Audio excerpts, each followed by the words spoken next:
నమో వినాయక శ్రీమాత్రే నమః. వేద జ్యోతిష్య శాస్త్రం ప్రకారం వృషభ రాశి వారు ఏప్రిల్ 30న వస్తున్న అక్షయ తృతీయ నాడు ఏ పనులు చేయాలి, వీరు ఎలాంటి పరిహారాలు పాటించాలి, బంగారం కొనలేని వారు అసలు ఏం చెయ్యాలి, ఈ అక్షయ తృతీయ నాడు ఏ దేవత ఆరాధన చేసుకోవాలి అనే పూర్తి వివరాలని ఈ వీడియోలో మనం వివరంగా తెలుసుకుందాం. అయితే ఈ వీడియోని మీరు చివరి వరకు స్కిప్ చేయకుండా చూడండి. చాలా కొత్త విషయాలను వివరించి చెప్పాను, మీకు నచ్చుతాయి, నాది గ్యారంటీ. ఇక ఈ వీడియోని లైక్ చేసి మీ ఇష్టదైవ నామాన్ని కామెంట్ చేయండి.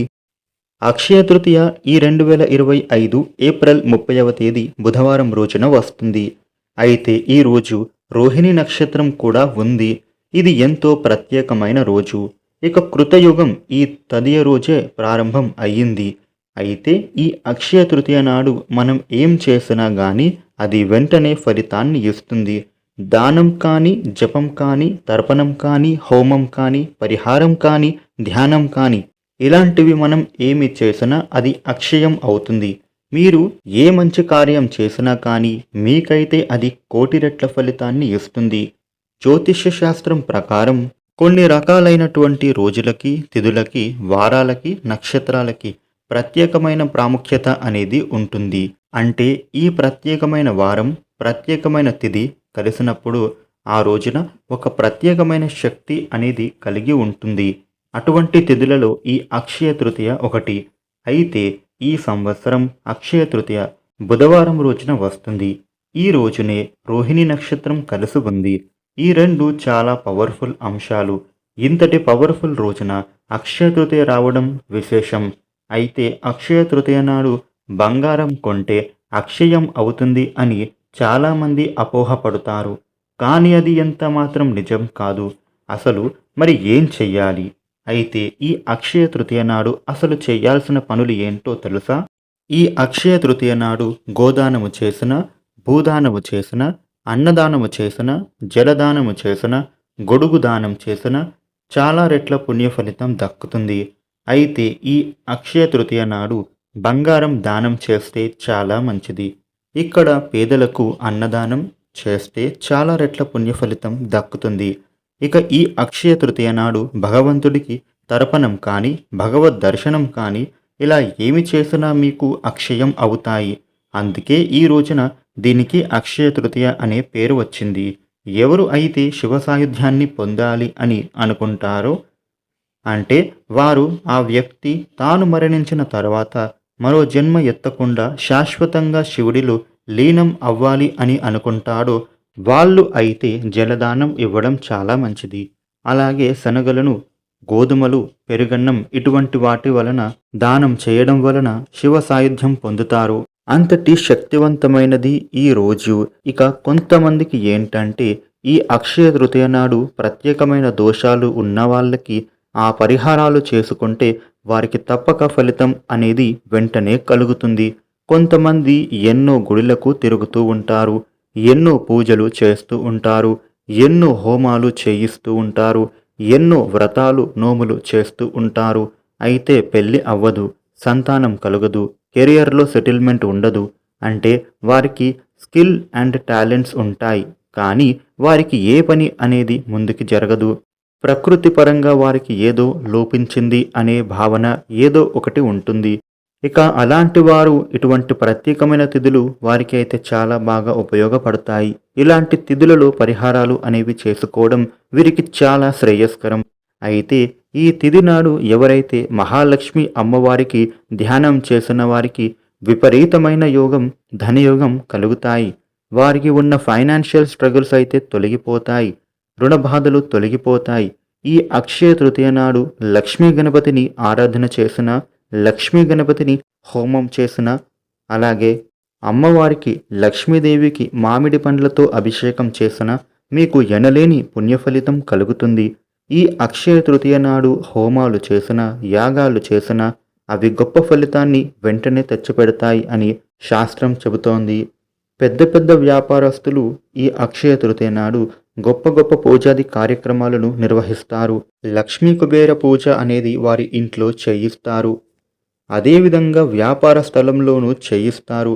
ఎవరైతే బాగా ఆర్థిక సమస్యల్లో ఉన్నారు అంటే అప్పులతో బాగా ఇబ్బంది పడుతున్న వారు ఉంటారు, వారికి వేరే మార్గం కనపడని వారు అంటే అన్ని విధాలుగా కూడా ఏ ఛాన్స్ లేనివారు, ఏ దారి లేని పరిస్థితిలో ఉన్నవాళ్ళు ఈ అక్షయ తృతీయ నాడు లక్ష్మీ కుబేర హోమం కానీ, కమలాత్మిక హోమం కానీ చేస్తే గొప్ప ఫలితాన్ని మీరైతే పొందుతారు.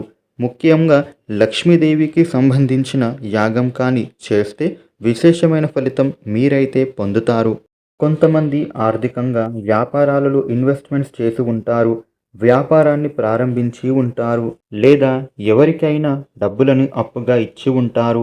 బంగారం తాకట్టు పెట్టి విడిపించని పరిస్థితి, ఫైనాన్షియల్ ప్రాబ్లమ్స్లో ఉండి ఇల్లు అమ్మేసే పరిస్థితి, డబ్బులు ఎక్కడో ఇరుక్కున్నాయి, ఆ డబ్బులు ఎంత ట్రై చేసినా రావడం లేదు అని బాధపడుతున్న వాళ్లకు అక్షయ తృతీయ నాడు మీ పర్సనల్ చార్ట్ అంటే మీ వ్యక్తిగత జాతకాన్ని చూపించుకుని దానికి సంబంధించిన ఏమైనా దోషాలు ఉంటే దానికి సంబంధించిన ముఖ్యమైన పరిహారాలు ఈ అక్షయ తృతీయ నాడు చేయించండి. మీకు ఇమీడియట్గా ఫలితం అయితే దక్కుతుంది. వృషభ రాశి వారు ఈ టైంలో మీరు ఫేస్ చేస్తుంది ఏమిటి అంటే మీ లైఫ్లో ఇంకా చేంజెస్ జరగడం లేదు ఏంటి, ఇంకా ఏదో చెయ్యాలా అంటే ఈ రాశివారు తమ గెలుపు కోసం, ఫైనాన్షియల్ సక్సెస్ కోసం, స్టెబిలిటీ కోసం, మ్యారీడ్ పర్సన్స్కి ప్రశాంతత కోసం, ఆరోగ్యం గురించి పరిపూర్ణమైన ఆరోగ్యం కోసం ఎదురు చూస్తున్నారు. ఈ సమయంలో వృషభ రాశి వారికి మే 15వ తేదీ నుంచి గురుబలం పెరుగుతుంది. వీరికి గురువు 2వ ఇల్లు అయిన మిథున రాశిలోకి వచ్చిన తర్వాత వీరి జీవితంలో బిగ్గెస్ట్ చేంజెస్ అనేవి జరుగుతున్నాయి అనే చెప్పుకోవాలి. ఎవరికైతే అప్పుల సమస్యలు ఉన్నాయో వారి అప్పులు తీరుతాయి. ఎవరికైతే డబ్బులు రావాల్సినటువంటి పనులు ఉన్నాయో అవి జరిగి వారికి డబ్బులు వస్తాయి. విద్యార్థులకి చదువులలో బాగుంటుంది. ఎగ్జామ్స్ రాసిన వారికి మంచి రిజల్ట్స్ అనేవి వస్తాయి. ఈ టైంలో మీరు సక్సెస్ చూస్తారు. మీకు మంచి నేమ్ అండ్ ఫేమ్ వస్తుంది. మీకు ఇప్పుడు అన్నీ అద్భుతంగా కలుగుతాయి. దీంతో పాటుగా వీరికి 11వ ఇంట్లో శని యోగిస్తున్నాడు. అలాగే మే 18వ తేదీన రాహువు వీరికి యోగించబోతున్నాడు. అయితే ఇలాంటి యోగాలు అనేవి ఎవరికి అన్వయం అవుతాయి అంటే వ్యక్తిగతంగా జాతకంలో వారికి అక్కడ కూడా గ్రహస్థానాలు అనేవి అనుకూలంగా ఉండి వారికి దశ అంతర్దశ అనేవి ఎవరికి అయితే బాగుంటుందో వారికి అవన్నీ కూడా చాలా హెల్ప్ అవుతాయి. అంటే వారికి హ్యూజ్ సక్సెస్ చూడటానికి ఇవన్నీ కూడా తోడ్పడతాయి. ఒకవేళ వీరికి జాతకంలో పితృదోషమో, కాలసర్ప దోషమో, దశ అంతర్దశ దోషమో లేదా శనికి సంబంధించినటువంటి దోషాలు ఏమైనా ఉంటే వాటికి ఖచ్చితంగా పరిహారాలు చేసుకోవాలి. ఈ దోషాలు ఉంటేనే మీరు ఈ రాజయోగాన్ని అయితే అనుభవించలేరు. అలాంటి దోషాలు ఉన్నవాళ్ళు ఈ అక్షయ తృతీయ లాంటి తిథులని ఉపయోగించుకోండి. మీరు ఈ పూజాది కార్యాలు, హోమాలు, యాగాలు చేసుకుంటే మీకు ఫలితం వెంటనే దక్కుతుంది. ఎందుకు అంటే ఈ వృషభ రాశి వారికి ఈ సంవత్సరంలో పట్టే రాజయోగం మళ్ళీ కొన్ని సంవత్సరాలకి పడుతుంది. మీ లైఫ్లో మేజర్ బిగ్గెస్ట్ గ్రహాలు అయిన గురువు, రాహువు, శని ముగ్గురు ఒకేసారి యోగించడం అంటే ఇది సాధారణమైనటువంటి కాంబినేషన్ కాదు. అయితే మీరైతే ఈ ఛాన్స్ని అస్సలు మిస్ చేసుకోకండి, పూర్తిగా వినియోగించుకోండి. చూసారు కదా వృషభ రాశి వారికి ఏ విధంగా ఉండబోతూ ఉంది అనేది. ఈ వీడియో మీకు నచ్చింది అని అనుకుంటున్నాను. ఈ వీడియోను లైక్ చేయండి, షేర్ చేయండి. ఇలాగే మరిన్ని వీడియోలు తెలుసుకోవడానికి మన ఛానల్ను సబ్స్క్రైబ్ చేసుకోండి. Thank you for watching.